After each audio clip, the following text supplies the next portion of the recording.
경박한 표현을 빌리자면 소비자들은 진짜 알바노예요, 진짜. 내가 이거 옷 사는 게 환경을 보호하려면 안 사야죠, 사실.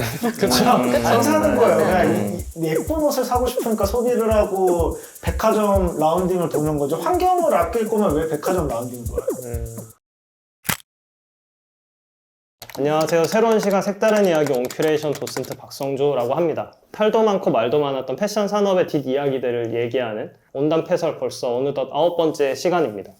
오늘은 저희가 코오롱 FNC의 레코드 브랜드 담당자님 모시고 지속가능 그리고 업사이클링이라는 주제로 좀 이런저런 대화 나눠보려고 하고요. 마찬가지로 MD님이신 윤대리님 자리해 주셨습니다. 안녕하세요. 네. 각자 자기소개 한번 부탁드리고 싶은데요. 뭐 성함이랑 직무, 직책 뭐 이런 거 간단하게 좀 얘기해 주시면 좋을 것 같습니다. 네. 안녕하세요. 저는 레코드 남성복 디자이너 남재식이라고 합니다. 네, 반갑습니다. 안녕하세요. 저는 여성복 디자이너 홍빛나라고 합니다. 반갑습니다. 그러면 오늘 남성복 디자이너, 여성복 디자이너 각각 이렇게 나와 주신 거네요. 네, 맞아요. 네, 맞아요. 저희가 연락을 드리긴 했지만 그래도 나오심에 있어서 조금 고민이 있으셨을 것 같기도 한데 어떤 고민이 좀 있으셨을까요? 고작 이제 브랜드 실무 디자이너일 뿐인데 이렇게 브랜드를 대표해서 어떤 방송을 해야 된다라는 것 자체가 조금 부담스러웠고 입조심을 해야 될 것 같은데 민감한 걸 여쭤보지 않겠습니다. 네. 그런 걱정이 하면서 왔어요. 네, 지금 퇴근하고 오신 거죠? 네, 일하다가 왔죠. 몇 시부터 몇 시까지인가요? 코오롱? 근데 저희 시간 유연제라서 개인마다 다 다른데요. 어. 저는 보통 8시부터 시작을 하고 저는 늦잠을 좋아하는 스타일이어서 저는 9시 반. 리미티드가 없어요? 그냥 11시인가? 그 코어 시간은 11시부터 4시까지. 4시까지. 그 사이에는 무조건 있어야 되고 그 네. 앞뒤로는 개인마다 자유롭게 출퇴근하면 되는 회사예요. 좋다. 역시 대기업의 그러니까 진짜 대기업이에요 저희. 대기업 아닌가? 저 잘 몰라요. 대기업의 기준이나 이런 그걸 것들이 받쳐줘야 돼요. 패션 대기업을 붙여줘야 돼요. 그 뭐 대기업 달라요? 기준에 패션 회사들이 좀 미달되는 경우가 많아가지고. 맞아요. 저도 원래 LF 다녔었거든요. 맞아요. 그래가지고 저도 옛날 맨날 유튜브에 뭐 패션 대기업 출신 뭐 이런 거 이제 어그로 끌려고 올리면 댓글에 꼭 있어요. 무슨 LF가 대기업이냐. 그쵸. 근데 사실 엄밀하게 말하면 LF가 중견에 들어가긴 하거든요. 저도 그래요? 그렇게 들었어요. 네. 코어롱도 약간 중견. 중견이구나. 그럼 대기업은 아닌 거네요. 대기업은 이제 뭐 삼성전자, 뭐 하이닉스, 네. SDI 뭐 이 정도 급이 뭐 있대요. 그런 뭐 매출 규모라든가 뭐 채용 수라든가. 매출이나 약간 직원 규모나 뭐 이런 약간 가이드라인이 좀 있나 보네요. 네. 중견에서 대기업으로 가는 사이. 그래가지고 뭐 그거에 따른 뭐 혜택이나 막 이런 게 다 다를걸요. 아마 그 회사원들 말고 그 회사를 운영하시는 분들이 중견 기업이면 뭐 받을 수 있는 혜택, 대기업으로 하면 뭐 세율 막 이런 게 있는 걸로.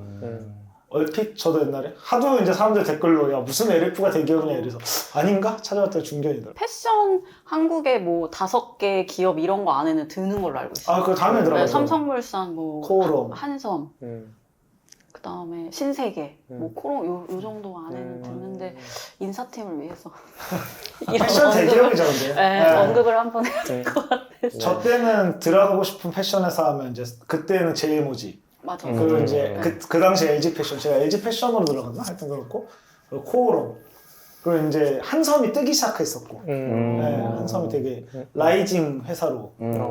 그때 당시에 옷 좋아하는 사람들이 되게 선망의 회사로 약간 그런 느낌. 그때가 약간 뭐 타임이나 시스템 이렇게 하드 캐리 할 때 그때인가요? 이제 시작할 때고, SI는 공채가 없었어요. 원래 제가 쓸 때는. 공채가 제가 들어가고 나서 그 다음부터 인턴제부터 있었을 거예요. 그래가지고 막 SI는 막 특채만 있었어요. 그런 뭐 장교 출신이라든가 막 영어를 유창하게 하는 자만 특채로 들어가 있어요. 그런 게 있었죠.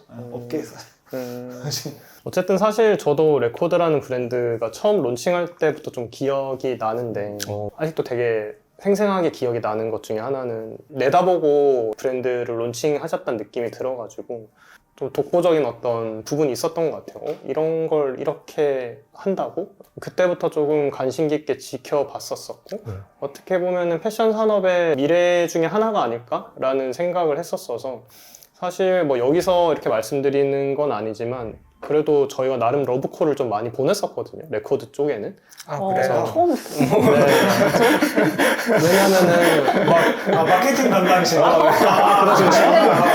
맡은 지가 몇 개월 안 돼서. 네네네. 그래서 네. 레코드가 하는 어떤 뭐 브랜드 행사나 이런 부분들은 저희가 찾아서 이렇게 소개도 하고 했었어요. 그래서 너무 감사한데. 네, 응원하고 있는 마음에서. 윤 대리님 좀 궁금하신 거 없으세요? 회사 내에서 약간 레코드의 그런 포지셔닝이 뭔지 좀 궁금하긴 해요. 그러니까 이게 사실 제가 MD로서 봤을 때 이거 매출해라 이런 브랜드는 아닐 것 같거든요. 네. 근데 뭐 이거는 그냥 저희 넘겨준 생각이니까 레코드가 코오롱 내에서 좀 어떤 입지가 있는지 어떤 목적하에 만든 브랜드인지 최근에도 저희가 그 부분에 대해서 내부적으로도 되게 소통을 많이 했어요. 우리는 어떤 브랜드고 어떤 거를 향해 가야 되느냐에 대해서 되게 고민을 최근에 많이 했었거든요. 실장님께서 레코드의 스토리를 조금 설명해 주셨는데 처음에는 사실 어떤 브랜드라기보다 마케팅 팀에 약간 소속돼 있는 그런 어떻게 보면 플랫폼 같은 역할이었다고 해요. 그래서 옷도 만들고 이제 저희 홀세일도 하고 내부적으로 이제 회사를 좀 알리는 일도 하면서 이렇게 플랫폼으로 있다가 점차적으로 브랜드가 돼서 리사이클이나 이런 것들을 디자인 쪽으로 푸는 거에 조금 집중하게 된 브랜드. 그래서 회사 내에서도 저희를 되게 궁금해하시는 분들이 많을 거예요. 왜냐면 계속 그 본사 아니고 이제 아뜰리에를 운영해야 돼가지고 이제 좀 따로 나와 있었고 이제 그런 상태가 계속되니까 본사랑 되게 이렇게 소통은 많이 없었던 것 같아요. 좀 색깔이 분명하다 보니까 그렇게 브랜드들끼리 상호 교류가 그래도 있는 편인가요? 원래 코오롱 내부에서는? 뭐 사부 내에서만 있지 않을까요? 그렇죠. 잘 모르겠어요. 맞아요. 저희는 아예 건물을 따로 쓰고 있어갖고. 그러니까 뭐 예를 들어 남성복 사업부면 그 안에 있는 브랜드끼리는 조금 있을 텐데 뭐 남성복이랑 여성복 사이에 뭐가 있을까 싶긴 해요. 그 온라인 브랜드끼리 뭐 서로 얘기 많이 하고 그러겠죠. 네. 올라가서 맞아, 뭐 맞아. 아카이브 에커랑 이사치고 그러겠죠. 그럴 것 같아요. 역시 구조를 잘 파악하고 계세요. 사실 뭐 아는 사람들이 몇명 있어가지고 그렇구나. 잘 안 알려져 계신 분들이다 보니까 저희도 오늘 완전 다 처음 뵙잖아요. 그래서 좀 어떤 생각을 가지고 브랜드에 소속되어 계실까라는 생각이 들었었어요.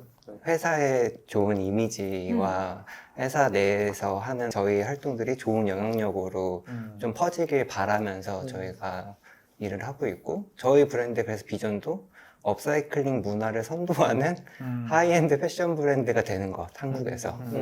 그게 이제 곧 글로벌로 됐으면 제일 좋겠는데, 저희는 어쨌든 그런 문화를 전파하고 한국의 그런 업사이클링 디자인을 조금 재밌게 보여주려고 하고 있는 사람들이에요.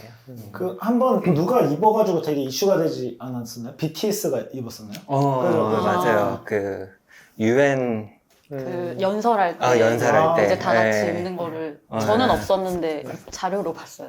네. 저도 본 적은 없어요. 저는 그때 있었는데도 철저하게 다 분업이 네, 저희가 네. 워낙 프로젝트가 많다 보니까 이제 프로젝트마다 이제 거의 담당 디자이너가 있어서 사실 이렇게 서로 뭐 하는지 모를 때도 많아요.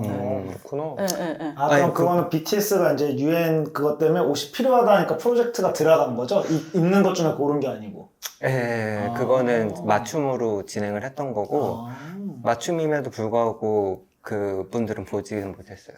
그리고 BTS랑 그것도 했잖아요. 그 BTS 분들의 그 무대 의상을 가지고 맞아요, 맞아요. 그거를 저희가 이제 리사이클 해가지고 굿즈로 팔아가지고 이제 판매했던 것도 알고 있어요. 맞아요. 그거 반응이 좋았었다고. 무대를 한 번 하면은 네, 그 네, 옷은 또 안 입는데요. 근데 되게 좋은 옷만 입더라고요. 아 진짜? 거기는 뭐 수익이 점점하면 뭐 네, 돈이겠습니까? 팬들에게 저희가 이제 사랑을 나누는 엄청난 명품들만 입었는데 이제 그거가 이제 그대로 버려지는 것보다는 좀 잘 활용됐으면 좋겠다라고 해서 저희는 뭐 더 멋있는 결과물을 만들고 싶기도 했으나 팬들이 되게 많으셔갖고 그거를 좀 잘 분할해갖고 저희 상품에 녹여서 한번 릴리즈를 했는데 그때도 뭐 일주일 안 돼서 다 팔았던 것 같아요. 꽤 양이 많았는데도. 아 그럼 그런 거를 내부에서 제작을 해요? 아틀레처럼 진짜로?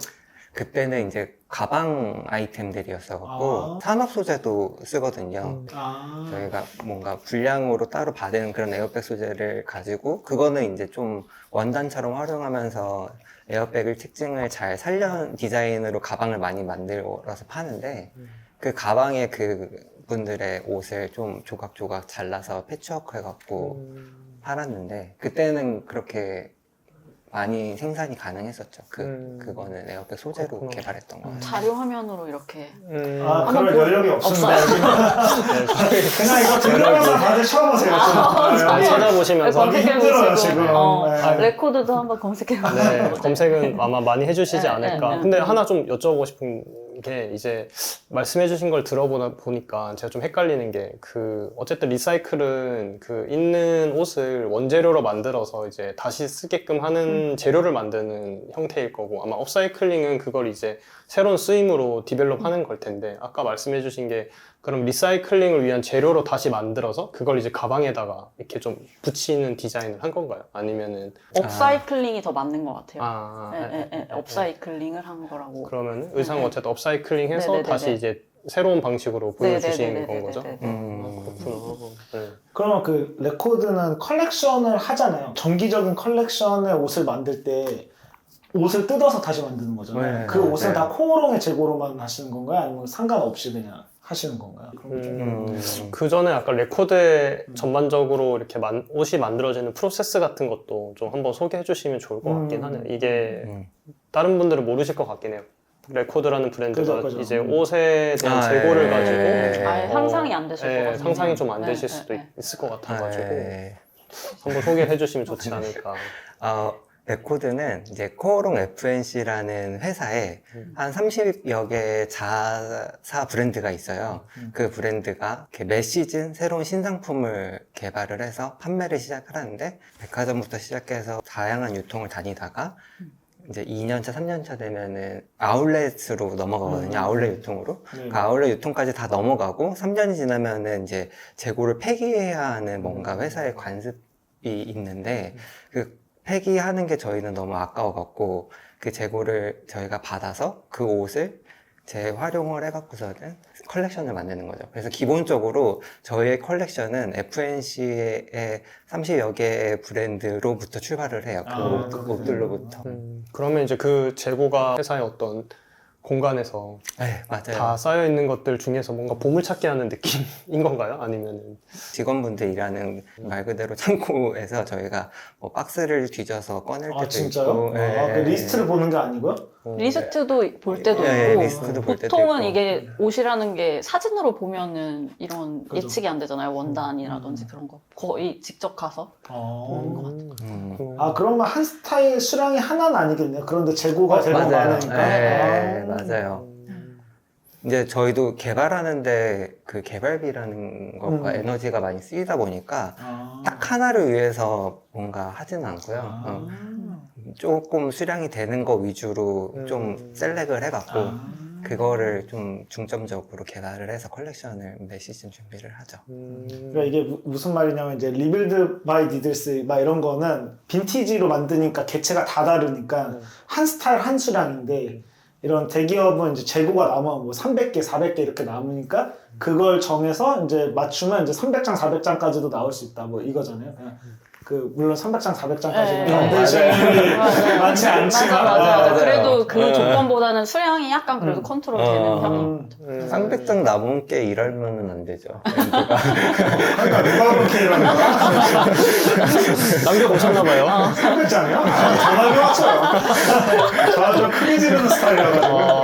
그렇구나. 이게 아마 사실 구독자분들도 뭐 보통 패션 브랜드들이 그 수량을 스큐를 이게 얼마씩 만드시는지 이런 것들 구체적으로 알기 어려우시다 보니까 그렇죠. 브랜드마다 다 너무 다르잖아요. 롯데라고 하는데 그래서 다 다르죠. 그러니까 그러면 레코드 같은 경우는 이제 뭐 롯드라고 말씀해주신 것처럼 그런 것들이 그래도 양이 그렇게 많지는 않겠네요. 뭐. 저희 뭐 최소 그래도 10장 이상 되는 재고만 네. 조금 셀렉을 하려고 하고요. 보통 10장에서 20장 정도가 생산 수량이에요. 옷에 저희가 보면 숫자 라벨이 있거든요.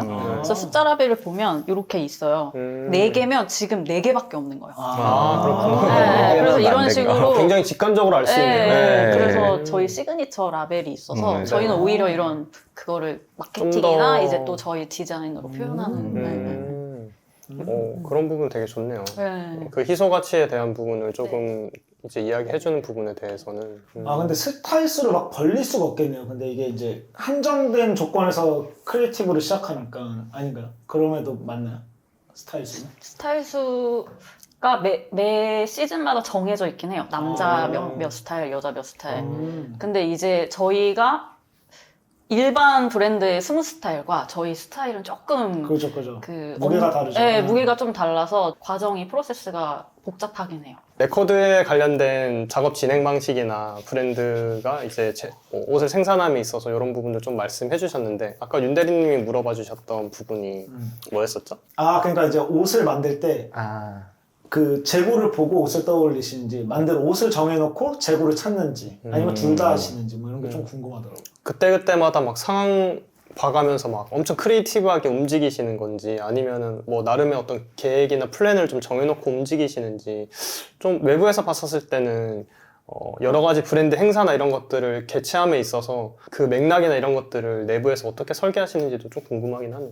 컬렉션을 준비할 때는 일단 저희도 다른 브랜드의 디자인실처럼 그 테마 같은 거를 좀 준비를 하기는 해요. 그 테마를 준비하면서 WGSN이나 그런 트렌드를 알려주는 곳에서 트렌드를 저희도 공부는 하고 공부한 거를 보통의 브랜드는 소재를 개발하고 뭐 실루엣도 개발하고 뭐 거기에 어울리게끔 컬렉션을 전개해 나가는데 저희는 그것까지 공부는 하는데 그 다음에 이제 옷을 마주하거든요. 그 팔리지 않은 새 재고 의류들을 저희가 마주하면서 이거를 공부했던 내용들을 어떻게 이 옷으로 다시 풀어낼까 뭐 이런 고민을 하다가 바램대로 그렇게 풀릴 때도 있고 그 공부한 내용과 달리 새로운 걸 발견해서 더 잘릴 때도 있고 막 의지를 갖고 이 스타일수와 이 스큐를 우리가 꼭 해야 되는 아마 못할 것 같아요. 그렇게 다른 브랜드처럼 이렇게 드라이브를 막 디자이너들이 의지를 갖고 할 수는 없을 것 같은데 그래도 저희도 나름 남녀 합쳐서 한 100개 정도는 매 시즌 준비는 하고 있어요. 네. 생각보다 또 외부에서 보는 것보다 많이 나오는 것 같아가지고 그쵸. 재고는 많으니까. 근데 진짜 생각만 해도 어려울 것 같은데 그게 시즌이 맞으려면 원단 기획하고 컬러 기획이 돼야지 이게 한 시즌 옷 같은데 이게 다 다른 거잖아요. 다 다른 브랜드에서 맞아요. 보니까. 맞아요. 왜냐면 코롱에 지금 코롱 스포츠도 있고 골프 브랜드도 있고 뭐 럭키 슈에트처럼 여성복도 있고 이제 남성복 수트 베이스 브랜드도 있고 뭐 커뮤얼도 있고 되게 다양하잖아요. 근데 그거를 일단 하나로 뭉쳐보면 이거를 진짜 어떻게 한 컬렉션으로 할까 되게 고민을 진짜 많이 해요. 왜냐면은 갑자기 코롱 스포츠에 이런 윈드브레이커가 있다가 갑자기 이런 정장 수트가 있는데 이게 한 브랜드의 한 디자인으로 나와야 되니까 그 생각하는 시간이 진짜 훨씬 오래 걸려요. 진짜 어렵겠다. 그렇다고 막 코롱 통합 소싱 해가지고 모든 브랜드가 같은 원단을 찢어서 쓰고 막 이런 게 아니잖아요. 그쵸. 그렇죠, 맞아요. 그래서 저희는 재고의 영향을 진짜 많이 받지만 또 반대로 재고 때문에 저희만의 이제 아이덴티티가 생기는. 와 진짜 어렵겠다. 어려워요. 저희 이제 저희도 이제 홀세일 나가니까 품평 같은 거 하면 이제 디자이너는 이제 막 주말도 나와서 일을 할 때도 있고. 그래서 론칭 하실 때는 처음에 말씀해 주셨던 것처럼 약간 플랫폼의 기능이 강했었던 것 같긴 해요. 뭔가 저는 이제 그때 당시 느꼈던 감정은 코롱에서 약간 ESG라는 측면에서 조금 대내외적으로 회사 이미지나 이런 것들을 위해서 뭔가 액션을 취한 건가? 라는 생각을 했었는데 결국 이제 패션 산업이 그런 형태로 가다 보면 재고가 발생할 것이고 그 재고를 처리하는 과정에서 뭐 모든 재고를 처리할 수는 없지만 이런 형태 중에서 어떤 브랜드가 나올 수 있다라고 하면은 그 브랜드가 조금 독보적인 포지셔닝을 가져가겠다라는 생각이 들어서 되게 오랫동안 지켜봐오긴 했거든요. 한 13년도, 14년도 이때부터였었으니까 그래서 꽤 오랫동안 봐왔는데 어쨌든 지금 이제 어떤 브랜드로서 아이덴티티를 가지고 전개하는 부분에 대해서는 좀 되게 멋있다라고 생각을 해요. 그래서 그냥 다른 브랜드랑 포지션 자체가 좀 다른 느낌이다 보니까 그래서 그런 부분들도 좀 잘 소개해 주셨으면 좋겠다라는 생각이 들어서 이렇게 자리를 마련했고요. 너무 네, 감사합니다. 어쨌든 업사이클링이라는 영역 자체도 굉장히 좀 생소한 영역일 것 같아서 또 더군다나 요즘에 뭐 유럽이나 사실 프랑스나 네. 어쨌든 규제가 계속 심해지고 있잖아요. 네. 그런 부분들 때문에 대내외적으로도 어떻게 보면 적기이자 좀 잘 브랜드를 알릴 수 있는 기회이지 않을까라는 생각이 들어서 좀 여러 가지 여쭤보고 싶었어요. 이런 시기에서 업사이클링이나 리사이클링이나 뭐 이제 지속 가능성이나 뭐 비건 레더부터 시작해서 너무 많은 용어들이 사실 남발되고 있는데 그거에 대해서도 좀 바뀌고 있다고 생각이 들거든요. 그래서 그런 부분들도 내부적으로도 뭐 어떤 브랜드의 결을 유지하기 위해서 이런 것들이 잘 유지가 되고 있는지 뭐 이런 것들도 계속 점검하는 시간들이 있으실 것 같아서 사실 그런 것들도 좀 약간 여쭤보고 싶긴 했었습니다. 예를 들어서 우리 브랜드가 어떤 이제 컨셔스 브랜드라고 얘기를 하시잖아요. 네. 그런 부분에서 소속되어 계신 분들에 대한 어떤 생각이나 이런 것들이 내부에서 이렇게 좀 잘 정리되고 이렇게 얘기도 많이 하시고 뭐 그런 편이세요? 어떠세요? 좀 브랜드에 대해서? 이게 인턴님이 저는 사실 뭐 제식님 같은 경우는 아예 인턴 때부터 레코드로 시작하셨고 이제 모든 디자인 생활을 여기서 보냈기 때문에 굉장히 그런 거에 이렇게 쭉 그 길을 가왔기 때문에 저는 사실 이제 그냥 일반 브랜드에서도 있었고 뭐 그런 뭐 디자이너 브랜드도 있었고 다양한 경험을 하다가 여기 왔을 때는 사실 저는 레코드에 대한 이미지는 디자이너로서는 이제 외부에서 봤을 때 이제 이런 업사이클링보다는 디자인을 풀어내는 과정에 대한 리스펙이 더 컸거든요. 왜냐면 디자이너들은 저 세대는 이제 90년대 이제 해체주의 디자이너들을 많이 선망했던 그런 세대이기도 하고 그런 활동들을 하는 브랜드에 대한 되게 리스펙이 있었던 것 같아요.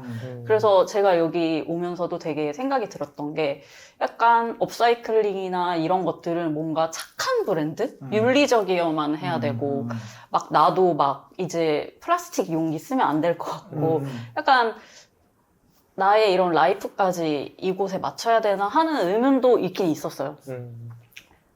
그래서 저희들끼리도 그런 얘기 많이 하는 것 같아요. 우리가 진짜 이런 디자인을 하는 것이 환경에 도움이 되고 있는 것인가? 우리가 우리의 이런 일상 속에서도 이런 걸 자연스럽게 표현하고 있는가에 대한 고민은 항상 하고 있지만 저도 패스트 패션을 살 때도 있고 저도 어떻게 보면 이제 소비자 입장에서 그런 고민을 할 때가 많죠. 근데 저는 그렇게 생각해요. 이 업사이클링을 한다고 환경운동가가 되진 않는 것 같아요. 조금 다른 것 같아요. 덜 해한 것들은 할 수 있는 거지만 네네네네. 그게 사실 어떻게 보면은 이제 100%는 아니잖아요. 네네네. 네. 그래서 저는 약간 그런 생각인데 제식님은 뭐 또 다른 생각일 수 있으면 저는 네. 일을 오래 하다 보니까 레코드에서 자연스럽게 좀 그런 사람이 된 것 같기는 해요. 의식을 갖고 지내려고 하는 사람이 된 것 같기는 해요. 이제 대학 졸업하자마자 바로 여기 디자인실 인턴으로 시작을 해갖고 그 당시에도 저는 이렇게 사실 이런 데 들어있는 물을 별로 좋아하진 않거든요. 그냥 이 플라스틱에 있는 음식을 좋아하지 않아. 그래서 항상 이런 용기에 담아있는 그래서 뭔가 그냥 이런 게 몸에 좀 배이는 애였는데 그때 이제 좀 유난으로 봤겠죠 사람들이. 쟤는 뭐 이렇게 10년 전이니까 쟤는 이렇게 유난이다 맨날 텀블러 갖고 다니고 도시락 싸 갖고 다니고 학교 때 뭐 이렇게 봤겠죠. 근데 이제 여기 와서는 다들 이렇게 그런 저랑 비슷한 사람이 많으니까 그래서 자연스럽게 좀 더 눈치 안 보고 도시락 싸고 다니고 그리고 또 이런 꼭 환경을 위한 것뿐만 아니라 이제 저희가 이렇게 새터민이라고 해야 되나? 새터민 분이랑 이제 한부모 한부모 가정. 가정의 그런 분들이랑 같이 일할 때가 되게 많거든요. 그래서 이런 것도 어찌 보면은 되게 그런 의식이 있는 활동일 수도 있겠구나라는 생각을 하면서 배웠어요, 저도 다니면서. 어떻게 보면 브랜드가 가지고 있는 가치나 철학들이 조금 단단하게 있다 보니까 그 안에 소속됨으로써 이 약간 스며든다 네, 아, 얘기할 수 조금 있겠네요. 확실히 왔을 때랑 그 전에랑 되게 많이 바뀐 것 같아요, 저는. 어쨌든 그 부분 역시도 내부에서 구심점 역할을 하시는 뭐 CD님이나 뭐 디자이너 실장님이나 이런 분들이 있으시니까 또 이제 따라가는 형태겠죠? 네, 어떤 그런 영향력 같은 게 있는 것 같아요. 그렇구나. 약간 아까 이제 그런 해체주의 같은 거 말씀해 네, 주셨는데 뭐 약간 마르지엘라나 뭐 네, 그때 네. 당시에 그런 네. 브랜드들 이제 좋아하셨다라고 네. 말씀해 주신 것 같아요. 그러면 좀 약간 디자이너로서 그런 기대감도 좀 있으셨겠네요. 약간 해체 관련된 부분들이 기본 베이스에 깔려 있는 네, 형태다 보니까 네. 디자인의 시각으로 봤었을 때. 제가 처음에 이제 레코드 온다고 했을 때 주변 디자이너들이 너무 부러워했어요. 왜냐면 일반 회사에서는 똑같은 시즌에 그냥 천으로만 이렇게 원단으로만 디자인을 하다 보니까 이런 기회가 없잖아요. 사실 뭐 학교 다닐 때 뭐 졸작이라든지 이런 그죠. 창의적인 이런 것만 하고 사실 현업 디자이너로서 이런 재고를 가지고 디자인할 수 있는 기회가 거의 없다고 봐야 되는데 레코드에 이제 가게 됐다 하니까 주변에서 되게 부러워하고 자리 나면은 좀 연락 달라는 사람도 되게 많이 듣고 코롱이 이제 남성복이 많다 보니까 수트가 많아요. 이제 수트를 딱 제가 뭐 저는 그 전에 여성복도 해보고 캐주얼도 해봤는데 이제 오랜만에 남자 수트를 이렇게 딱 봤는데 너무 재밌는 거예요. 안사형도 너무 재밌고 팬츠 같은 것도 뒤집어 보니까 이런 것도 있네, 안감도 있네, 뭐 심지는 뭘 썼네 이런 게 너무 재밌어가지고 막 뒤집어도 보고 뭐 팔도 떼보고 막 이런 식으로 막 디자인을 해봤어요. 그런 것들이 디자이너로서 레코드에 있는 약간 재미 같은 거? 저는 그랬던 것 같아요. 반대로 약간 다른 브랜드에서 디자이너로도 활동해보셨다고 네네네. 말씀해 주셔서 궁금한 게 네. 어떻게 보면 되게 다르잖아요. 그 만들어지는 네. 방식 자체가. 뭐 반대로 원단을 가지고 패턴을 자르고 봉제를 하는 형태가 아니라 있는 것들을 해체해서 다시 조립하는 과정이다 보니까 그 안에서 뭐 벌어진 약간 한계도 분명히 있을 것 같은데 뭐 내가 원하는 어떤 실루엣이나 패턴의 모양으로 하는 부분들이 좀 어렵다거나 뭐 그런 것들은 좀 어떤 것들이 있을까요? 너무너무 많고 이게 어떻게 보면은 브랜드라는 게 본인들의 아이덴티티를 표현할 수 있는 게 결국 옷인 거잖아요. 뭐 컬러라든지 소재라든지 디테일이라든지. 그래서 이게 브랜드가 강한 브랜드일수록 디테일 같은 게 좀 세다고 해야 되나? 디테일이 강하고 막 디테일이 많아요. 근데 오히려 그런 옷이 저희가 풀 땐 되게 어려워요. 너무 그 이미지가 강해서. 남자 수트나 기본 셔츠 같은 게 디자인하기 더 편한? 그것들은 이제 딱 클래식하고 정형적인 것들이어가지고 오히려 그런 것들은 되게 재밌게 풀 수 있고 이제 너무 캐릭터가 강해서 약간 그런 거 있잖아요. 그 옷만 봐도 어디 브랜드인 것 같은 그런 옷들을 이제 해체하기 시작하면 생각이 많아지죠. 약간 윈드브레이커 같은 거는 색깔이 딱 명확하게 나눠져 그런 게 있으니까. 있거나 아니면 되게 뭔가 사선이 되게 많은 디테일이라든지 뭐 포켓이 약간 그 뭐 시그니처가 약간 있는 뭔가 그런 걸 이제 풀 때는 얘네를 이제 떼야 되는데 이제 또 떼면은 이제 봉제 자국이 남아있고 아니면 어쩔 때는 그런 봉제 자국을 가지고 또 이용해서 이걸 또 재밌게 풀어보고 뭐 약간 그런 어려움이 있겠구나. 많이 근데 그거 소싱처를 어떻게 찾아야 돼요? 그럼 이거를 네. 옷은 이제 그 작업 지시서를 쓰면 되는데 그 기존 네. 옷은 이거는 뜯는 거부터 그럼 지시를 해야 돼요? 아 진짜? 아, 예, 맞아요. 저는 작업지에서에 뜯는 방법을 써놔요. 뭐, 아이고. 무슨 사이즈의 옷을 뭐 이렇게 여기 따라 잘랐다.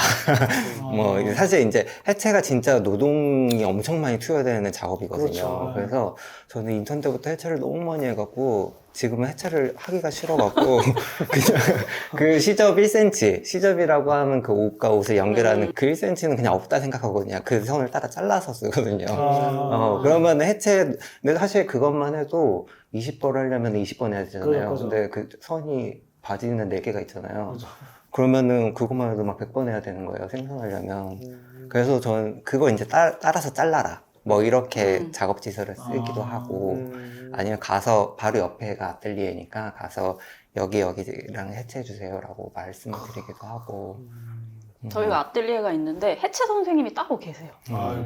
회차 선생님 따로 계시고 이제 아, 진짜 봉제 해주시는 선생님 따로 계시고. 그러니까 저희는 약간 되게 다른 브랜드보다 다른 브랜드들은 뭐 MD, 디자이너, 뭐 패턴, 뭐 봉제 하시는 분들이 되게 역할이 되게 명확하게 나눠져 있는데 저희는 약간 경계가 다른 브랜드보다는 조금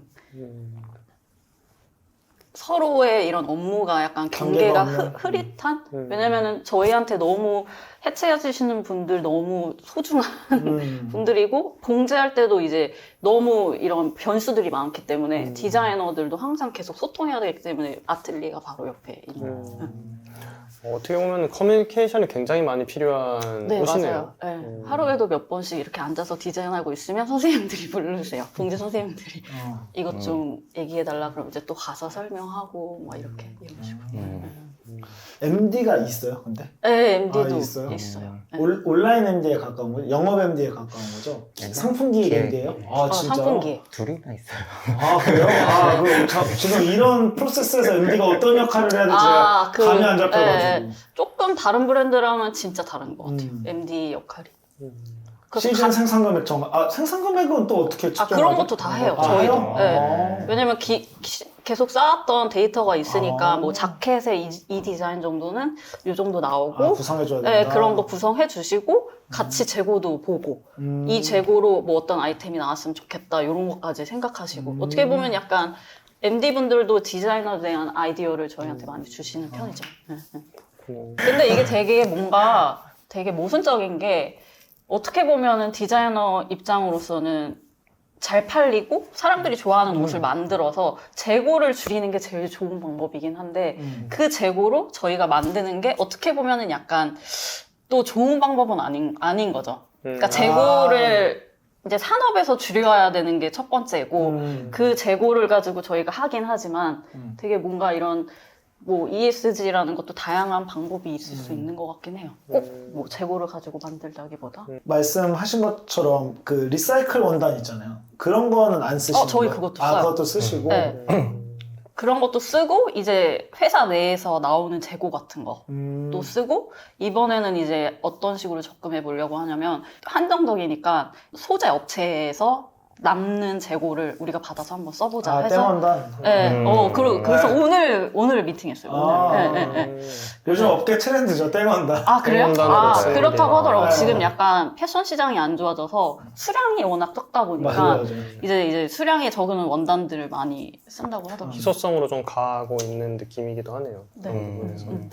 그러면 앞으로의 시장 자체가 레코드가 조금 성장하기에 좋은 시장이 될 수도 있겠다는 생각이 드는데 그런 부분에서 이 씬을 봤었을 때 좀 긍정적이신 편이세요? 어떠세요?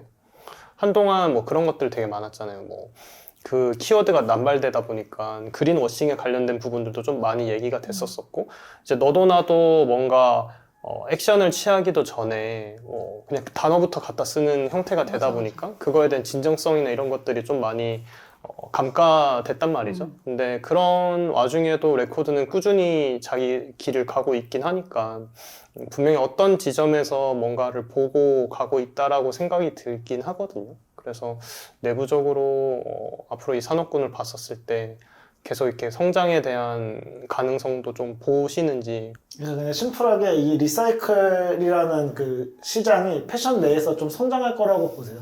10년 동안 계셨잖아요. 그래도. 현실적인 얘기 해주시는 게 제일 좋아요. 그냥 이거는 사실 이제 그 뭐 성조 대표님 하는 얘기는 약간 이게 밖에 계신 분이니까 그렇게 보는 거다 이렇게 솔직하게 얘기해 주셔도. 네, 그럴 수 있죠. 네. 저는 사실 이 산업군에 대해서 전혀 모르는 사람이다 보니까 네. 저 같은 경우는 브랜드가 가지고 있는 가치나 철학이 되게 멋있다라고 생각하는 사람이고 그렇다 보니 사실 뭐 레코드를 막 많이 사보진 않았지만 그래도 내가 이 돈을 주고 이렇게 삶에 있어서 나름의 어떤 환경적인 부분은 그래도 한 번쯤 나도 고려해봤다 정도의 생각을 가지고 있긴 하는 거죠. 근데 저희가 외부에서 보는 생각과 또 내부에서 보는 시각들이 좀 다를 수 있을 것 같아가지고 궁금하더라고요. 전망이 있을 것 같냐? 대충 대답이 되는 것 같은데. 아니 되게 제가 아니, 좀 근데- 답답한 거 잘 못 참아가지고 죄송해요. 아니 제가 그래도 뭐 다닐 곳이 없어서 10년 다닌 건 아니잖아요. 오. 그러니까 이제 맞아, 비전이 맞아. 항상 있고 이게 네. 잠재력이 있다 생각해서 음. 레코드는 잠재력이 있다 생각해서 10년이나 이제 청춘을 다해서 일을 하고 있는데 이게 이제 산업적인 측면에서 어떤 근거를 제가 설명을 하면서 이게 잘 될 거다라고 말하기가 굉장히 머리가 복잡해갖고 근데 뭐 이제 업사이클링이라는 걸로 출발은 했지만 어쨌든 결국 해체주의 디자인이고 해체주의 패션이잖아요, 레코드는. 그랬을 때 도버 스트릿 마켓에 그 해체주의가 많은 그런 브랜드들이 많잖아요. 요즘엔 진짜 네, 많아졌죠. 많잖아요. 네, 호다코바도 있고. 마르지엘라도 너무 인기 많고 호다코바도 상도 받고 그냥 그 관점에서는 잠재력도 있고 비전도 있다고 생각은 해요. 그냥 이제 뭐 업사이클링이다 아니다를 모르고 봐도 그냥 해체주의 패션이고 그랬을 때 뭐 하나의 트렌드로 자리 잡고 있으니 분명 레코드도 언젠간 주목받는 날이 있지 않을까라는 생각은 하고 있어요. 거기에 이제 알고 보니 얘네 다 이거 재고 오류 재활용해서 한 거를 하면은 좋게 봐주는 사람들은 더 좋게 봐주지 않을까 플러스 요인이 될 것 같기도 하고. 저 굉장히 좋은 인사이트 같은 게 저도 한 12년 일했는데 옷은 사실 그냥 심플하게 예쁘면 팔리는 것 같아요. 그러고 나서 말씀하셨다시피 재활용이네? 그럼 더 좋아 이거지. 네, 맞아요. 뭐 리사이클 했는데 네. 옷이 안 예쁘면 사실 살 그쵸. 이유가 없는 네. 거고 뭐 시장은 더 냉정하니까 뭐 리사이클 그 소재 옛날에 많이 썼는데 가격도 중요하잖아요. 근데 그 가격으로 하면 오를 수밖에 없거든요. 아까 말했다시피 원단도 똑같아요. 다시 해체 작업을 한 다음에 다시 만들어야 되니까 기존 원전보다 비싼데 소비자 입장에서 이게 안 좋아. 기존 4,000원짜리 면보다 많이 안 좋아. 이게 8,000원인데. 맞아요. 그러면 가격이 2배가 될 거잖아요. 그러면 이제 선택을 못 받는 거죠. 근데 근데 2배 예뻐. 이걸 썼는데 그러면 뭐 사고 알고 보니까 재활용 원단이네. 오히려 좋아. 이렇게 되는 거죠. 그렇죠. 또 그런 가치관을 또 중요시하는 분들이 요즘 세대분들에서 좀 많아진다고 얘기해 주셔가지고 역으로 그런 방식도 되게 좋겠네요. 예쁘면 사는 게 맞는 것 같아요. 그리고 진짜 좀 경박한 표현을 부르자면 소비자들은 진짜 알바노예요, 진짜. 내가 이거 옷 사는 게 환경을 보호하려면 안 사야죠, 사실. 그쵸. 안 사는 거예요. 네. 그냥 예쁜 옷을 사고 싶으니까 소비를 하고 백화점 라운딩을 도는 거죠. 환경을 아낄 거면 왜 백화점 라운딩을 돌아요? 근데 사실 저도 레코드에 대한 시선이 저도 대학생 때부터 진짜 멋있는 옷을 한다. 사실 대기업 중에 그렇게 좀 전위적이고 컬렉션 성향에 있는 옷을 하는 브랜드가 아예 없으니까 그쵸. 저도 옛날에 이제 대학생 때는 막 저런 옷을 하고 싶다, 가고 싶다 이런 생각이 있었거든요. 그런 면에서 근데 레코드의 가치는 더 있는 것 같아요. 그러니까 멋있는 옷을 한다. 이게 더 중요한 것 같아요. 그리고 알고 보니 리사이클이다. 그럼 더 멋있다. 이렇게 되는. 그렇죠. 사실 조금 크다고 하는 뭐 아까 말씀해주신 중견 기업들 중에서 이런 형태의 어떤 뭐 비즈니스든 브랜드 전개든 하는 곳이 없다 보니까 그런 부분에서 조금 포지셔닝이 다른 것 같아서 그러니까 좀 더 기대도 되고 어떤 걸 좀 생각하고 계시는 그림이 좀 있으실 것 같아가지고 그래서 좀 계속 멀리서나마 약간 보고 있었던 것 같긴 해요. 그래서 어떤 행보나 활동들이 저희도 뭔가 같이 좀 해보면 좋지 않을까라는 생각이 들었어가지고 오늘 영업의 자리인가요? 겸사겸사 이렇게 겸사겸사 하시는 네, 거예요? 저 연결했더니 말씀하셔야 돼요. 네네. 겸사겸사 약간 자리를 뭔가 바꿨어야 되네요. 뭔가 만들어질 수 있지 않을까. 저희는 진짜 너무 사실 패션 업계에 계신 분들은 저희 브랜드를 잘 아시는데 일반 소비자분들은 잘 모르시는 분들이 많아서 좀 그쵸. 알리고자 하는 마음은 있어요. 저희가 이런 걸 하고 있고 사회에 어느 정도 공헌을 하려고 노력하고 있다를 조금 많이 알아주셨으면. 그리고 또 그러면 그런 맥락에서 이제 현업자로서 좀 궁금한 게 네. 제가 볼 때는 레코드는 또 마케팅을 이렇게 이제 다른 브랜드에서 많이 하는 마케팅을 하지 않는다는 생각이 들거든요. 예를 들어 인플루언서 시딩이라든가 이런 걸 본 적이 없는 것 같아서 안 하는 이유가 있는 건지 그리고 할 계획은 없으신 건지. 하긴 하는데 하긴 해요? 하긴 하는데. 근데 많이 못하죠. 재고가 많이 없으니까. 그런 것도 있고 플랫폼으로 시작했다 보니까 저희가 정한 건 아닌데 이제 외부에서 보신 분들이 좀 예술과 아트의 중간 정도? 약간 좋아하시는 분들이 보면은 예술이나 디자인 쪽 이런 문화생활에 대한 요게 조금 있으신 분들이 저희 옷을 많이 구매하시고 음. 좋아하시니까 이런 마케팅 같은 경우도 아트 인사이드? 그거 맞나? 이름? 음. 네, 그걸로 해서 이제 아티스트 분들이 저희 옷을 입고 이제 작업하시는 모습 같은 거를 담아서 인스타에 업로드하면 이제 레코드는 이런 사람들과 교류하고 이런 걸 표현하고 싶은 브랜드다? 이런 거를 조금 저희 마케팅은 약간 그런 쪽으로 하지만 뭐 인플루언서도 입어주시면 좋고 그러니까 사람들한테 많이 다가가려면 네, 네. 차정원 씨가 입는다던가 하는 게 사실 이게 맞냐 안 맞냐를 떠나서 지금 어떤 공식 같은 거잖아요. 네. 안 할 수 없는 마케팅 네. 활동인 거잖아요. 근데 이제 그런 걸 못 봤어가지고 그런 안 하는 거는, 거지. 못했죠. 네. 못했나? 브랜드만의 공식이 좀 다른 것 같아요. 저는 오히려 반대로 네. 레코드가 그런 형태를 하면은 저는 안 살 것 같아요. 아 진짜? 네, 아니, 저는 이런 고객을 건너뛰고 가야 돼요. 그러니까 저희도 내부적으로 진짜 항상 고민하는 것이 이게 사실 옷이 나오면은 이게 뭐 기획단에서 뭐 이거 세워지고 디자인이 하고 이제 뭐 생산이 옷을 만들고 영업이 이제 있고 이제 마케팅이 어떻게 보면 제일 피크가 돼야 되는 거잖아요. 소비자들이 다가가기에. 그래서 우리도 이제 막 스타 마케팅 하거나 약간 인플루언서들이 막 입어서 우리 브랜드를 이게 알릴 수 있는 좋은 방법인가? 그거에 대한 고민은 되게 많이 한 거 같아요. 그러니까 인플루언서분들은 사실 그 특히 이제 여성 인플루언서분들은 옷 좋아하는 분들도 되게 팔로잉을 많이 하고 많이 보고 선망하는 멋있는 인플루언서분들이 많잖아요. 꼭 예술가가 아니더라도. 네. 그래서 그런 걸로 하면 저는 이제 MD적 시점에서 네. 더 좋을 것 같다는 생각이. 그렇죠. 그러니까 레코드 같은 브랜드가 더 이게 인스타 돌리다가 좀 많이 보였으면 좋겠는데 좀 그런 게 안 보이니까 좀 저는 그냥 분발해야겠네요. 안 보인다고 하니. 저는 더 약간 열심히. 접근 방식이 좀 그 다른 것 같다라고 느끼는 부분은 레코드라는 브랜드가 자기네들이 하고 있는 브랜드 가치에 기반한 활동들이 보였을 때 저는 멋있다라고 느꼈는데 사실 저는 옷보다는 브랜드가 가지고 있는 그 가치나 철학이 되게 멋있다라고 생각이 들어서 사실 옷은 아무나 범접해서 입기가 참 쉽지 않은 옷인 것 같아요. 근데 결국에는 우리가 뭔가 옷을 소비함에 있어서 내가 어떤 사람임을 보여주고 싶을 때 옷을 소비하잖아요. 그런 부분에서 어떻게 보면 브랜드가 가고자 하는 포지셔닝이 지금 굉장히 좁다고 느끼긴 하거든요. 그렇다 보니까 이거를 저는 대중적으로 키워내기는 사실 쉽지 않다라는 생각이 들고 오히려 이들과의 커뮤니티나 이들이 가지고 있는 그 교류의 장이 좀 더 커지고 멋있어지면은 저는 그런 사람들을 선망하는 사람들 분명히 있다고 생각을 하거든요. 나도 아티스트가 되고 싶고 나도 이런 어떤 영역에서 크리에이터든 그게 인플루언서 겸 무슨 아티스트든 뭐 그런 어떤 포지션이 있을 텐데 거기로 가고자 하는 사람들이 조금 이제 팔로우업을 할 수 있을 것 같은데 어쨌든 인플루언서 분들이 좀 그런 부분까지 다 면밀히 살펴보시고 이렇게 소개해 주시면 좋겠지만 대개는 이제 시딩을 받게 되면 한 번 입고 다음 맞아요. 브랜드로 넘어가는 형태다 보니까 오히려 저는 앰버서더의 형태는 장기적으로 봤을 때 좋을 것 같은데 뭔가 단기적으로 플레이하는 부분들은 오히려 브랜드가 가지고 있는 좋은 자산을 까먹는 형태이지 않을까란 고민이 좀 있네요. 근데 저는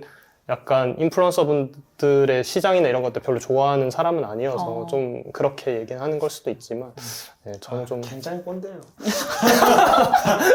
굉장히 저는 듣는데 지금 가슴이 답답하네. 가슴이 답답해. 저는 이제 브랜딩 디자이너잖아요. 브랜딩 디자이너다 보니까 브랜드가 가지고 있는 가치나 철학이 엄청 중요하다고 느끼는 사람이다 보니까 더 그런 것 같아요. 왜냐면 근데 저도 인플루언서 해봤고 블로그 하면서 옷도 많이 받아봤는데 어느 순간부터 그런 것들이 다 이제 회의감이 엄청 많이 들긴 하더라고요. 그래서 좀 좋은 브랜드 가치를 가지고 고집스럽게 꾸준히 했었을 때 만들어지는 그걸 가지고 가고 싶은 형태다 보니 사실 온큐레이션도 어떤 부분에서 타협을 하고 싶지 않은 부분들이 분명히 있거든요. 그래서 그걸 좀 잘 지켜나갔을 때 결국 소비자들과 내가 하는 약속들을 꾸준히 지켜나갔을 때 그게 저는 브랜드가 가지고 있는 힘이 된다고 생각하거든요. 그래서 그런 부분에서 저는 이제 레코드가 좀 멋있다고 느꼈던 부분은 굶어 죽어도 그냥 한다. 약간 그런 느낌이 들었어요. 외부에서 봤었을 때는 다른 애들 이렇게 플레이하지만 우리는 우리만의 방식으로 할 거야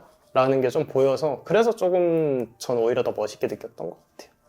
근데 저는 되게 여기에 선고안을 얻은 게 저희가 지속 가능한 브랜드잖아요. 근데 마케팅을 저희가 너무 시대의 흐름에 따라가다 보니까 이렇게 단타식으로 생각하지 않았나 싶긴 하네요. 진짜 솔직하게 말씀드리면 뭔가 저희가 유지할 수 있는 거는 사실 코롱이라는 기업 안에서 할 수 있었기 때문에 이런 좋은 일들을 할 수 있었던 것 같긴 해요. 그래서 조금 회사에 되게 감사하게 생각하지만 보고 하시죠. 네. 감사드리고 많은 지원을 해주시면 좋겠지만 이제 저희도 이제 사명감을 가지고 이제 업무를 하고 있죠. 네네네.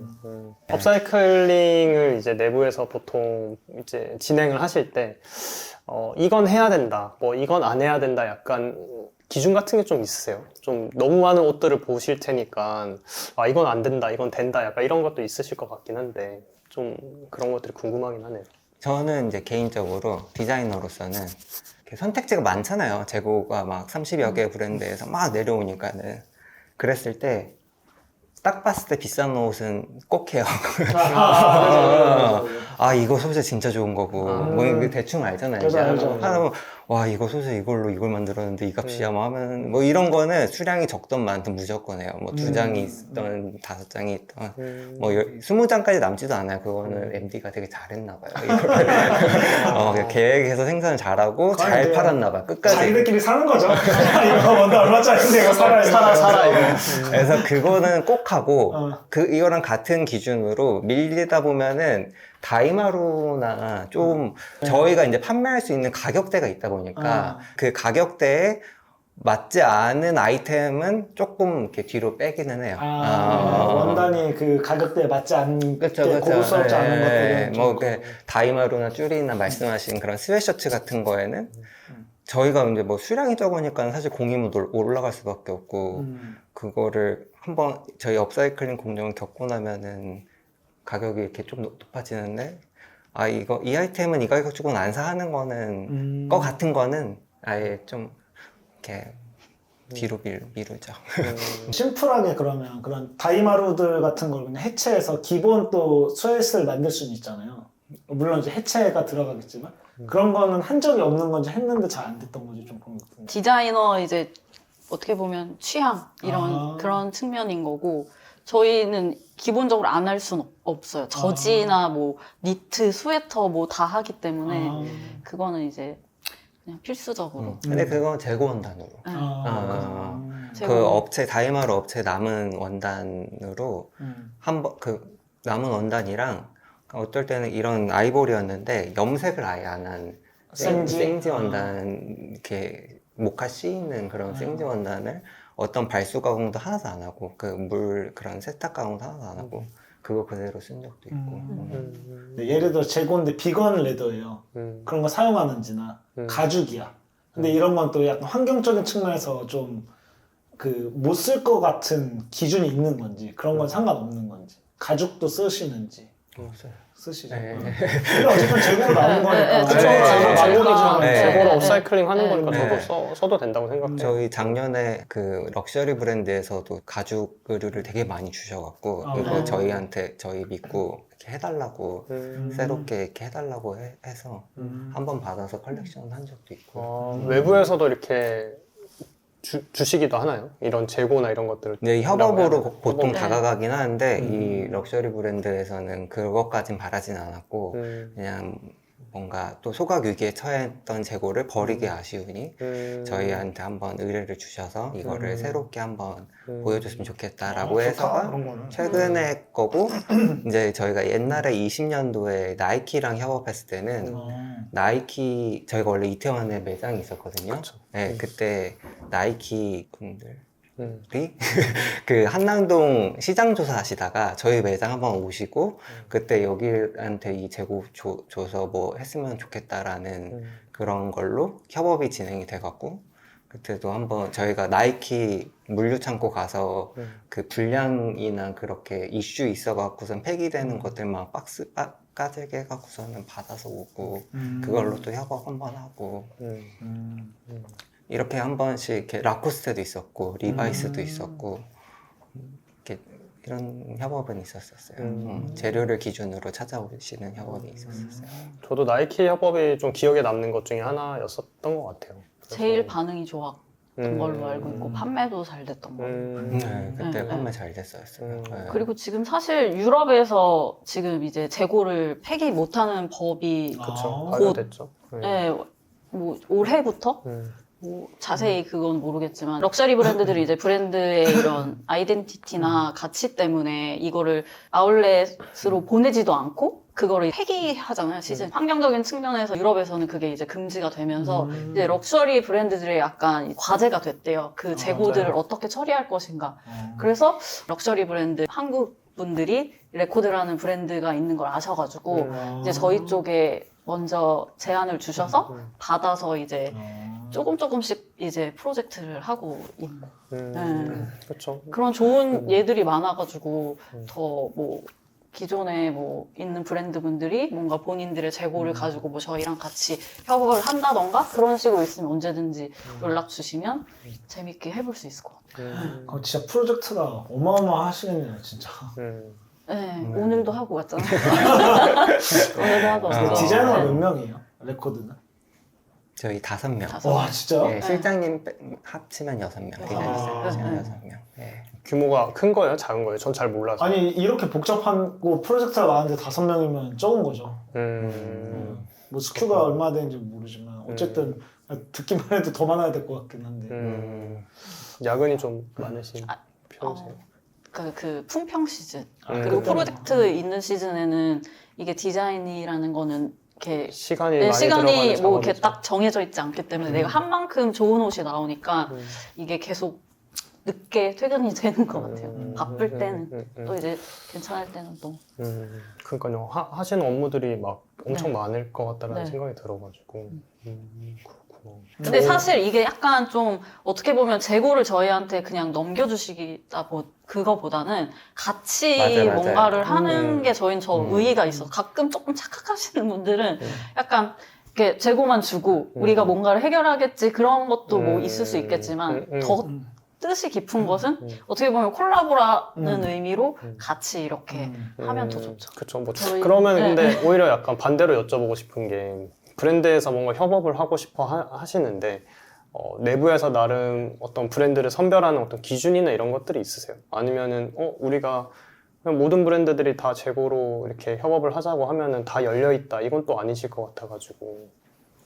저희는 재고가 제일 중요하기 때문에 뭔가 재고를 되게 많이 바꿔야 된다던가 뭐 제한이 너무 있다던가 아니면은 뭐 되게 그냥 일반 원단들을 사서 이렇게 해야 되는 약간 그렇게까지는 아니었지만 조금 되게 변경이 너무 많고 그 재고를 잘 살릴 수 없다 판단이 들면 안 할 수도 있을 것 같긴 해요.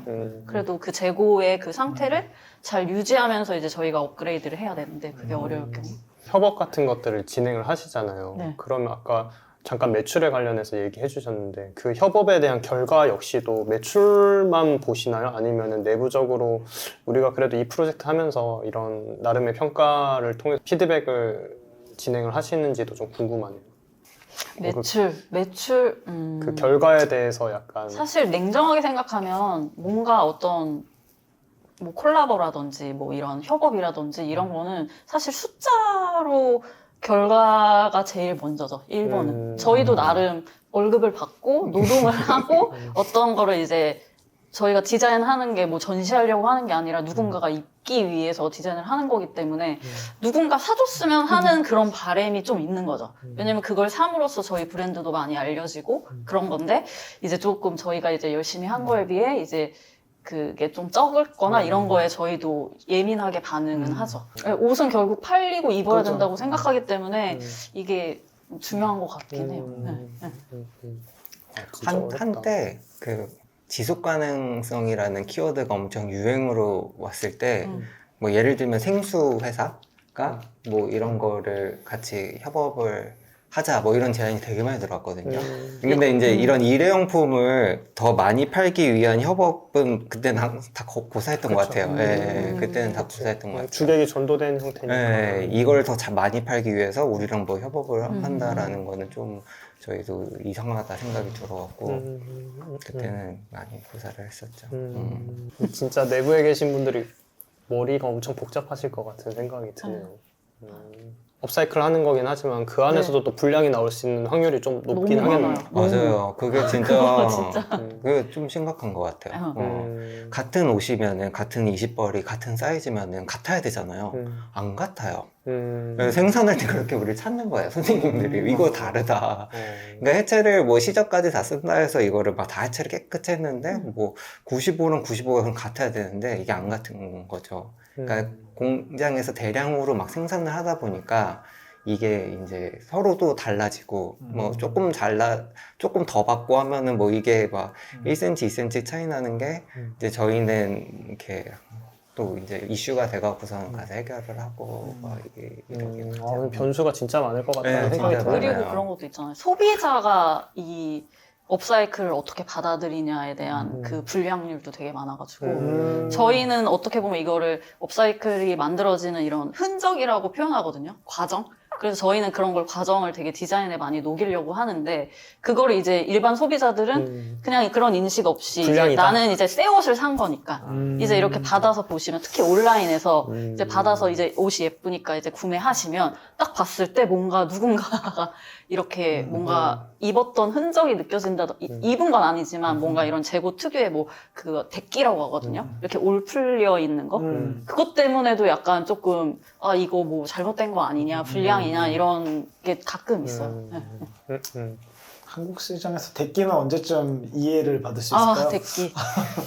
데끼. 데끼가 약간 올 풀린 네, 여기 끝에 마감 마무리를 안 없이 하는 거. 가위로 그냥 이렇게 잘라져 있는 러프하게 마감. 잘려져 네, 있는. 네, 그거. 근데 그게 또 브랜드의 아이덴티티가 되기도 하잖아요.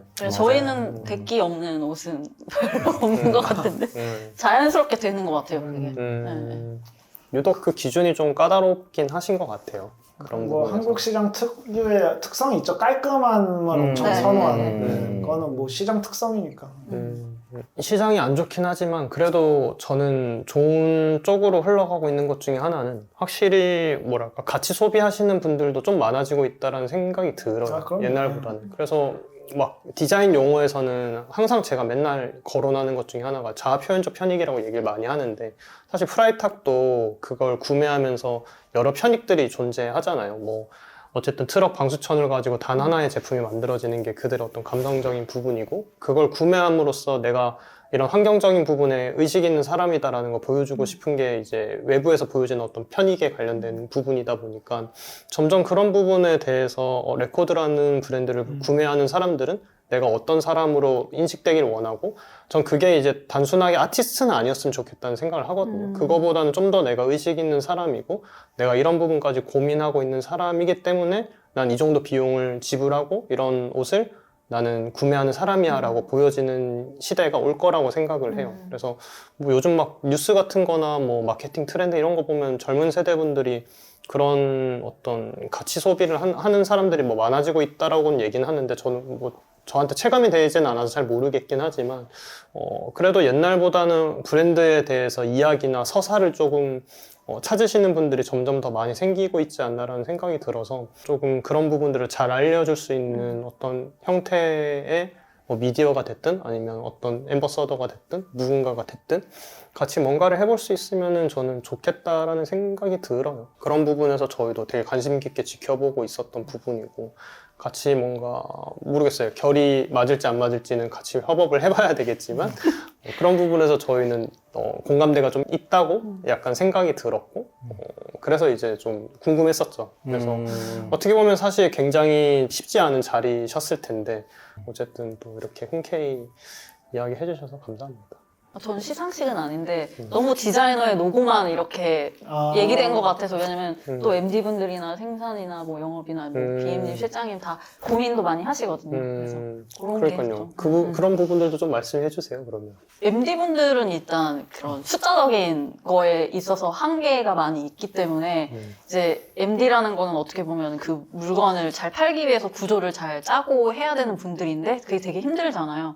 그 안에서 겪는 노고들이 좀 있는 것 같아요. 힘들 것 같아요. 생각만 해도. 네, 왜냐면 이게 처럼 안 되니까. 네, 단가 네. 배수 내기도 너무 힘들고 이 단가를 예측하기도 너무 힘들고 그쵸. 예측하는 게 진짜 네. 불가능한 네, 영역이지 않을까 불가능하죠. 싶네요. 그리고 수익 구조로 바꾸기가 진짜 힘든 분야인 것 같아요. 저희의 미션이기도 하고. 심플하게 원가를 겁나 낮춘 다음에 네. 많이 파는 거밖에는 맞아요. 이건 좀, 그냥 네, 이제 현실적으로. 수량만 조금 뒷받쳐주면은 해체를 아무리 많이 해도 사실 그보다 더 어려운 공임의 옷도 많은데 그 옷들이 다 비싼 건 아니잖아요. 그렇죠. 그러니까 수량이 좀 받쳐주면은 이거를 좀 이렇게 해서 의지를 갖고 막 자기가 계획했던 대로 팔 수도 있을 것 같은데 이제 저희는 재고로부터 출발하니까 그러니까. 이 재료가 한정적이다 보니까는 수량도 정해져 있고 그러니까는 공임을 뭐 이렇게 내고를 하거나 뭐 이걸 뭐 그 여지가 너무 없어갖고 기획 MD로서의 뭐 끼를 다 발휘하지 못하는 것 같아요. 또 다른 게 신경 쓸 게 너무 많고 협업이 많다 보니까 뭐 그런 거 계약서도 챙기시고 뭐 그쪽에 뭐 재고도 받아서 뭐 직접 소통하시고 막 이런 업무가 좀 많긴 하죠. 약간 제한된 조건 안에서 뭔가를 해야 되는 게 사실 조금 힘드신 네, 부분이겠네요. 네, 네. 어떻게 보면 자유도적인 측면에서 전혀 다른 브랜드다 보니까. 그리고 생산분들의 그러니까. 그거는 말도 못하죠. 저희가 안양에 있거든요. 네. 그 저희 재료들이 안양 창고 물류. 창고가 아니고 우리가 부르는 게 안양 아카이브 스토리지. 저희가 이름을 영어를 지었거든요. 중요하죠. 학교에서 나오는 재고랑 스토리에서 나오는 게 맛이 달라. 이거 되게 웃긴데요. 아카이브 스토리지랑 창고랑 영어로 전혀 다른데? 저는 이제 인정합니다. 그런 게 중요하다는 거를. 그래서 이제 거기를 왔다 갔다 하세요. 회사원분이. 뭐, 그러니까 다른 데처럼 이렇게 뭐 몇 롤 주세요. 뭐 1야드, 3야드 이게 아니고 만약에 만들다가 이게 모질란다. 그러면 안양에 가셔야 돼요. 그럼 노고들이 있답니다. 제약이 많은 것 같아요. 네. 생산이랑 뭐 MD한테는 뭐 자유 의지가 거의 좀 잘 없고 제약이 많은 상황에서 최선을 다해야 되는 상황이고 그래서 뭐 물량도 못 지르니까 사실 아까 말씀하신 그런 마케팅도 못 하죠. 그죠. 되게 평범한 거에서 특별한 거를 만들어내야 되는 거잖아요. 그죠. 제가 생각했을 때는 되게 대단한 거에서 뭔가를 시작해야 될 것 같고 되게 고급스러운 소재, 비싼 소재, 뭐 수입 소재에서 시작해야지 좋은 옷이 나올 거라는 생각이 있었는데 이전에는 이번 시즌 테마도 그렇고 내가 그들과 어떻게 보면 대결하는 거잖아요. 좋은 소재, 좋은 환경 속에서 만들어진 옷이랑 이렇게 비등했을 때 저희 옷이 빛나야 되기 때문에 이런 뼈를 깎는 노력을 하고 계시다. 깎는 노력. 네. 코롱 FNC 산하 레코드 브랜드와 좀 업사이클링이나 이런 브랜드에 대한 얘기를 좀 해봤는데 사실 어떤 산업군에 대한 얘기보다는 어떤 각고의 노력으로 좀 브랜드가 운영되고 있거나 업사이클링에 관련된 좀 다양한 생각들을 나눠보는 시간이 됐던 것 같아요. 그래서 많은 관심 부탁드리고 한번 관련해서 좀 인사 같은 거 해주시는 게 어떨까요? 레코드라는 브랜드를 어떻게 좀 알아주셨으면 좋을까. 보통 이렇게 하진 않았는데 뭔가 얘기해 주시는 게 전 좀 더 좋을 것 같기도 해서 그렇게 하고 마무리하면 될 것 같습니다. 한마디씩 하고 네, 한마디씩 네, 해주시고 간단하게. 마무리하는 걸로 하시죠. 레코드에 대해서 되게 궁금해하신 분들이 이렇게 많은 거에 너무 감사하고 기뻤고 저희도 이제 널리 알릴 수 있도록 열심히 노력하겠습니다. 재승님? 뭔가 아련해지시는 것 같은데. 한 브랜드에서 10년이라는 건 진짜 쉽지 않아요. 진짜. 정말 저는 리스펙합니다. 10년을 다닌 브랜드에 대한. 10년을 다닌 브랜드. 뭐 브랜드가 사실 잘 된다고 저한테 뭐 떨어지는 건 하나도 없거든요. 맞는 말입니다. 그렇죠. 근데 왜 이렇게 뭔가 잘 됐으면 하는지 저도 항상 스스로에게 궁금한데 잘 되게 좀 도와주시면 좋겠습니다. 네, 뭔가 있을 것 같았는데. 그냥 뭔가 이제 삼키는 것 같은 느낌이 조금 들긴 들었는데. 뭐 이게 뭐 직장인이죠. 네. 도움이 많이 필요한 것 같아요. 정말 가면서 살면 직장인이니까 직장인. 많은 관심을 가져주시면 감사할 것 같아요. 인스타 팔로우 해주시고. 레코드 꼭 옷 한 번씩 봐주시고 네. 그럼 너무 감사해요. 매장이 어디 있나요 지금은? 지금 청담. 청담. 예. 한번 놀러 가보세요. 예, 꼭 놀러 가세요. 작품도 되게 많고. 아, 진짜요? 그럼 이렇게 좀 마무리하는 걸로 하겠습니다. 오늘 귀한 시간 내주셔서 감사드리고요. 네, 박수 치고 마무리할까요? 아, 고생하셨습니다. 수고하셨습니다. 수고하셨습니다.